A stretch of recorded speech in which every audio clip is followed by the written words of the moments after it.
All right, so we are going to go through the review for the current unit. So just a couple typos that will be fixed by the time you actually see it, but on the video they're not fixed. This should be unit 6, and this should say ionic. So there might be more, but those are the ones that I see right now. All right, so be able to use your charge chart to help you find the names and formulas for ionic and covalent compounds. Okay, so charge chart is this right here. Okay, you guys should be pretty familiar with this by now. It has all your polyatomic ions. It has the prefixes for the covalent compounds, and it has the variable charged ions for ionic compounds. Okay, anytime you have a variable charged ion in a compound, you must use Roman numerals. Okay, if you do not have a variable charged ion uh, in your compound, then you must not use Roman numerals. And we'll go over that as we go through the review. Okay, what kinds of atoms will gain electrons? What kinds of atoms will lose electrons? All right, so if we have an atom that gains an electron, it becomes a negative ion. Okay, now generally, when we have a negative ion, that is a non-metal. Okay. And then the opposite is true for the what kinds of atoms will lose electrons. Generally, generally metals lose electrons, which make them positive ions. And however many ions they lose is what determines what the charge is. And same with however many electrons it gains. Okay. If you gain 2 electrons, you're negative 2. If you lose 3 electrons, you're positive 3, and so on. All right, rules for naming covalent molecules. So first we identify the two different elements. Okay, so if it's carbon and sulfur, okay, that's how we identify it. We use the prefix for however many atoms there are in there. Okay, so if the subscript is a 2, we use a di. If the subscript is a 3, we use a tri, and so on. Okay, if there is no subscript, that means there's 1. Excuse me, and that means we have to use mono, unless it's the first compound in the. I'm sorry, the first element in the compound. So, for example, if we have CO, okay, we are going to use the mono for oxygen. Okay, so it's going to be monoxide. Okay, but for the carbon, since it's the first element in the compound, we are not going to use mono. We are just going to name it normally. Okay, and then the other thing that you have to make sure you remember, I already did, but you have to replace the second part of the compound's ending with IDE. So notice it is oxide instead of oxygen. Okay. The prefixes for numbers 1 through 10, they are listed on your charge chart. They are right here. Mono, di, tri, tetra, penta, hexa, hepta, octa, nona, and deca. Okay. All right, next. Are there any ions that have multiple charges? Yes, there are. Which ones? They are located on your charge chart in the variable charge ion chart right here. All of these have multiple possible charges. Okay.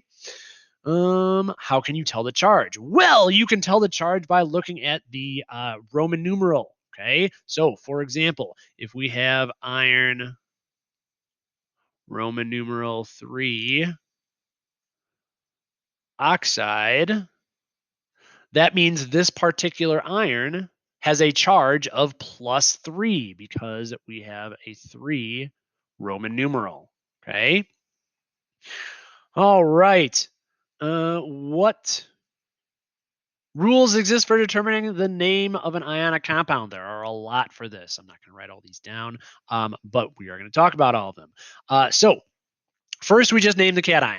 Okay, the first part's relatively easy. If it's an element, we just name the elements. Okay, so sodium, lithium, strontium, you just name that positive ion. The positive one will always be listed first. Okay, if it is a polyatomic ion, so ammonium, that's really the only positive polyatomic ion you guys have to worry about. You just name that.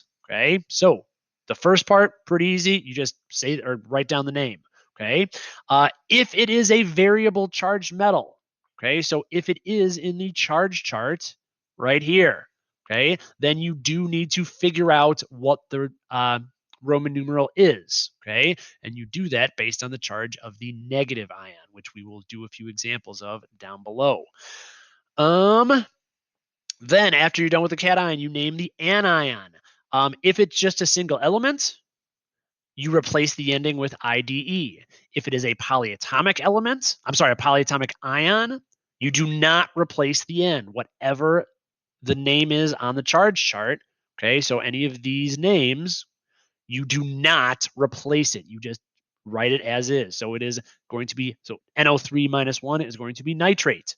You will not replace the ATE with IDE. That is a different thing, okay? When is it appropriate to use Roman numerals? We already talked about that. That's when you have a variable charge variable charge metal in your compound. They stand for that charge of whatever that ion is. What is the overall charge of an ionic compound? That is always going to be 0 or neutral. Ionic compounds always have to balance out. They always have to have a neutral charge. So if we have a -2 charge on one side of the compound, we have to have a +2 charge on the other side of the compound to cancel that out. Okay. So rules for determining the formula. So first we just find the symbols. Okay, so sodium is Na, chloride is Cl. Okay, then we find the charges. Sodium is +1, chlorine is -1. Okay, then we have to balance those charges out. Now, sodium and chloride, they're already balanced out, but if you have a +1 and a -2, then we have to add an extra +1. Okay, again, we are going to be practicing that down below, so I'm going to wait to do that until we're ready for that.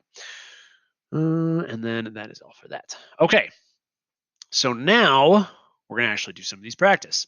Okay, so we have PBS. So we look up the elements on the periodic table. PB is right here. Okay, I forgot what the other one was. S. S is right here. That's sulfur and that's lead. Okay, now first thing we have to do is determine if this is a ionic compound or a covalent compound. Okay, since lead, I lost it. There it is. Since lead is a metal, that means this is an ionic compound. Okay, if the first element was a non-metal, that would mean this is a covalent compound. But this first element is a metal, so that's an ionic compound. Okay. Next, we have to check the charge chart to see if our metal is in the variable charged metals, which, boom, it is. So what that means is we do need a Roman numeral. Okay. So we have to find what the charge of sulfur is to figure out what the charge of lead is. So sulfur is -2. So that means lead has to have a -2 to cancel it out. So since lead has a -2, it's going to be lead Roman numeral 2 sulfide. And we do replace the ending of it with IDE. Okay. Next, Xe and F. So we identify the two parts. Here's Xe, here's F. Okay. Now, Xe, the first element in the periodic in the compound, is a non-metal. So that means this is going to be a covalent compound, which also means we have to use our prefixes. Okay.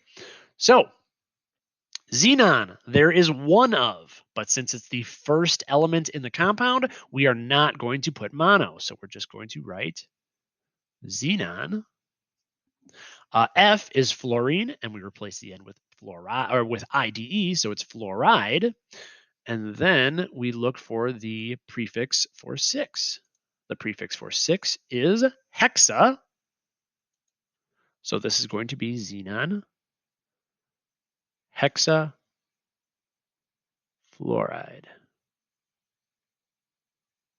There we go. All right, so next is BaNO3 2.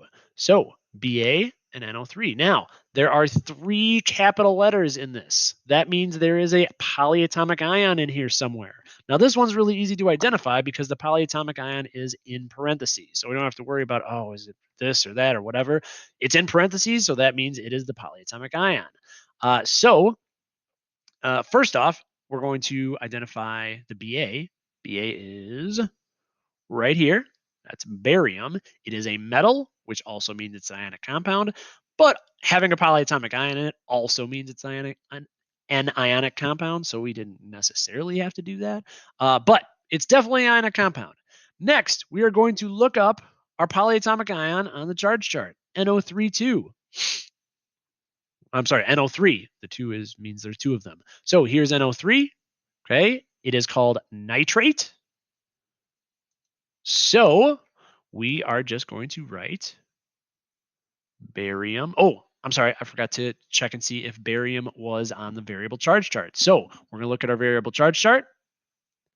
Barium is not on the variable charge chart. So that means we do not need Roman numerals. So we're just going to write it, barium nitrate.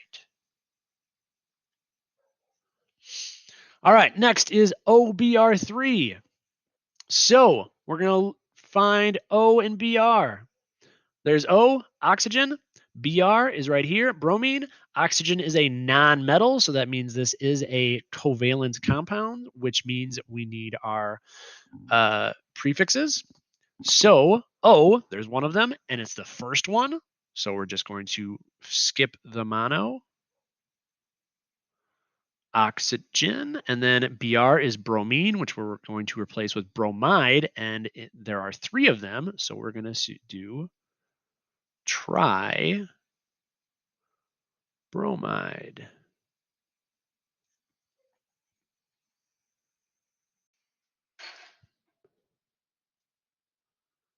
Okay, so next we have NaNO2. Now, again, this time we have 3 capital letters, so we have to identify the polyatomic ion in here.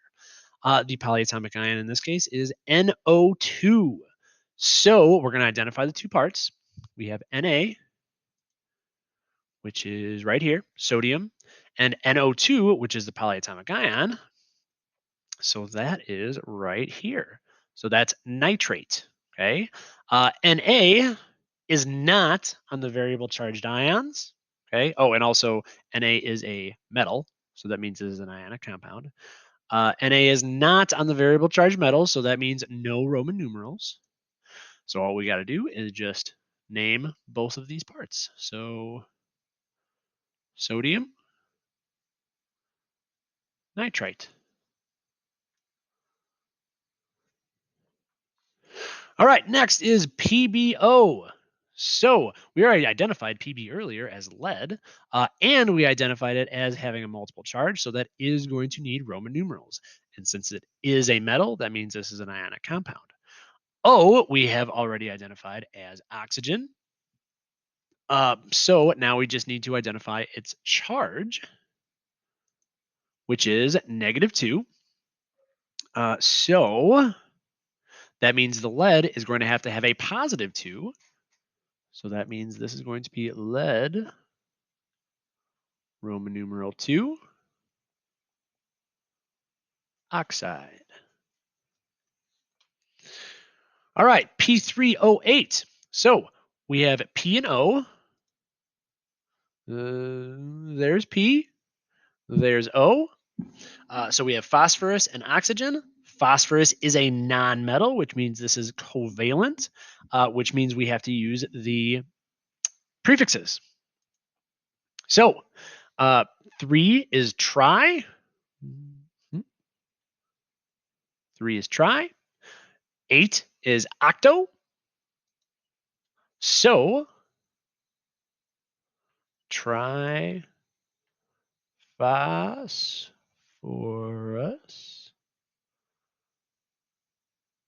octoxide.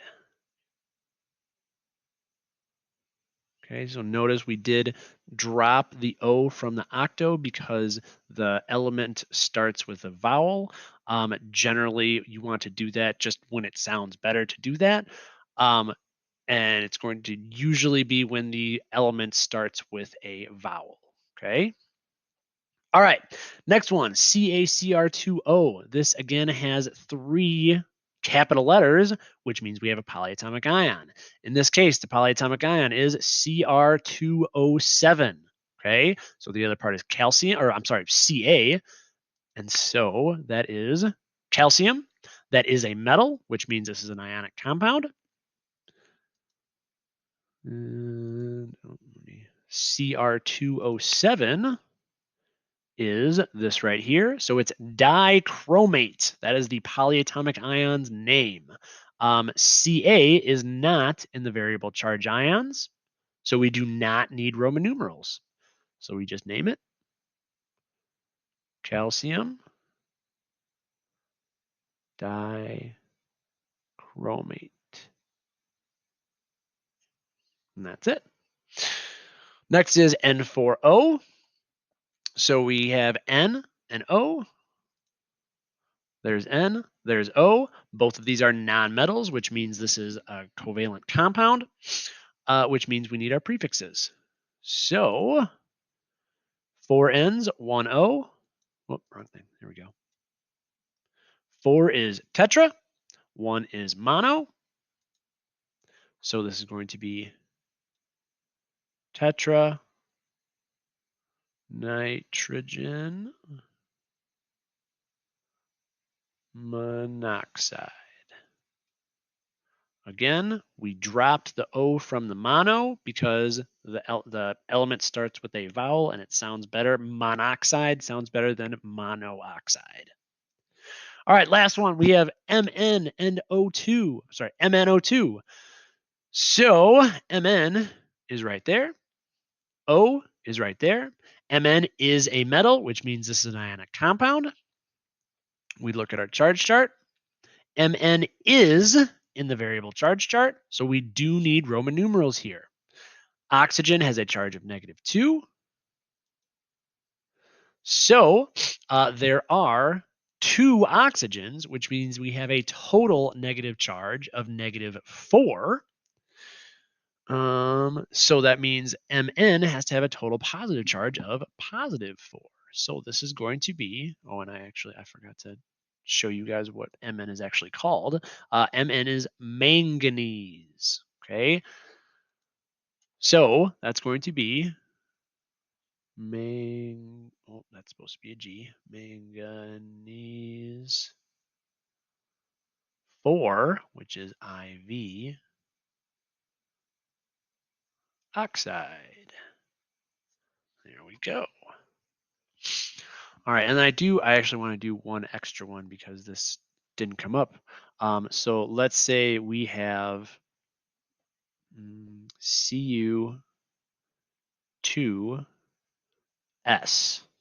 Okay, so same situation. We're going to identify the 2 parts. Cu is right here. S is right here. Cu is a metal, so that's going to be a ionic compound. We're going to check our charge chart. Cu is on the variable charge chart. So we do need Roman numerals. S has a charge of -2. So that means we have to have a +2 to balance it out. Now, since there are 2 coppers, that means our total positive charge has to be +2, but since there are 2 coppers, that means each individual ion of copper has a +1, which means our Roman numeral is going to be 1 because the Roman numeral tells us what the charge of each individual ion is. So like that. Okay. Okay. So next we're going to do our formulas. Okay. So copper 2 sulfate. We identify the two parts. So again, you're going to check the periodic table for that. I'm not going to go to the periodic table for every one of these since we did it so many times up here, but that's how you identify the two parts. So copper is Cu, and it has a +2 charge because that's what the Roman numeral says.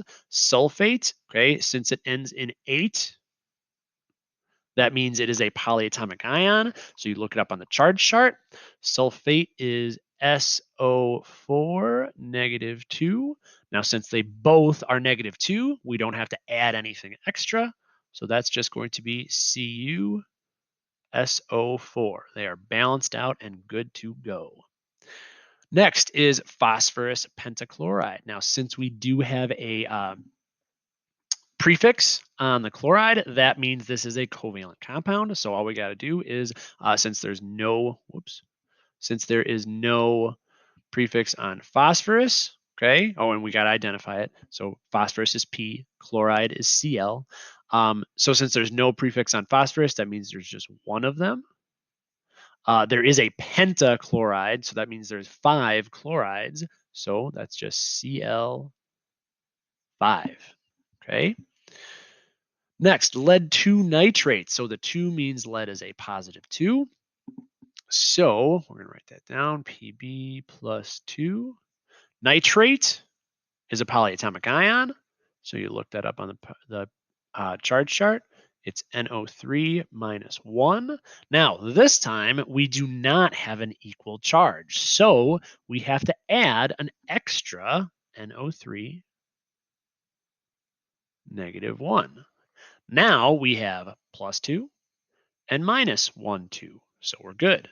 So to write this out, we need just 1 Pb and 2 NO3s, but here's the problem. We can't just write a 2 there, right? Because that makes it look like there's 32 oxygens, which obviously is wrong. We don't want 32 oxygens. We want 2 NO3s. So we just put that in parentheses, and now that 2 applies to everything inside the parentheses. Okay? All right, so next up is potassium nitrite. So potassium is K. It has a +1 charge. Nitrite, since it ends in ITE, that means it is a polyatomic ion. The polyatomic ion is NO2 -1, and you can find that on the charge chart. So those ones are balanced. We do not have to add anything else. So that's just going to be KNO2. We're gonna keep going. Well, yeah, I guess I should say that. So K is a +1 because it is in the first column. All the elements in the first column have a +1 charge. All the elements in the second column have a +2 charge. All the elements in the third column have a +3 charge. Generally, elements in the fourth column don't participate in ionic compounds, or they are multiple charged ions, so they'll have a Roman numeral. So if it's in the fourth column, you don't have to worry about looking at the periodic table to find its charge. Fifth column is -3, sixth column is -2, seventh column is -1. Okay, cool. All right, so next we have sodium sulfite. So sodium is Na. It's in the first column, so it's +1. Sulfite is a polyatomic ion. So you look it up in the charge chart. It is SO3 -2. So right now we have an uneven charge. We have a +1 and -2. So we have to add an extra +1. So now we have 2 sodium. So that's just going to be NaSO3. And there we go. Okay. Next, dinitrogen decafluoride. Okay, so this does have prefixes, which means it's covalent. So all we got to do is write down our symbols. Nitrogen is N, and there are 2 of them because it's di. Decafluoride, that's F, and there are 10 of them because that's what deca is. And that's it. Sulfur difluoride. Okay, so here is a prefix here, which again means covalent. There is no prefix for sulfur, which means there's just one of them. Again, fluoride is F, and there are two of them. So there we go. Chlorine trifluoride. So chlorine, I'm sorry, again, we have prefix, so that means covalent. Chlorine, no prefix, which means there's one of them. Trifluoride means F3. Silicon heptoxide, again, prefix, so that's covalent. Silicon is Si, and there's one of them because it doesn't have a prefix. Heptoxide is O, and that is a 7. I'm 98% sure hept is 7, but let me just double check. Yep, there we go, 7. And last one, tin 4 sulfide. Now, this is a Roman numeral, which means we do have a ionic compound this time. So tin is Sn, and it has a charge of +4. And then a sulfide, which is sulfur, has a charge of -2. So we have an unbalanced charge here, which means we need to balance it. So we have to add another S, -2. Now we have a balanced charge. So it is Sn, S2. And there we go. That is it for that.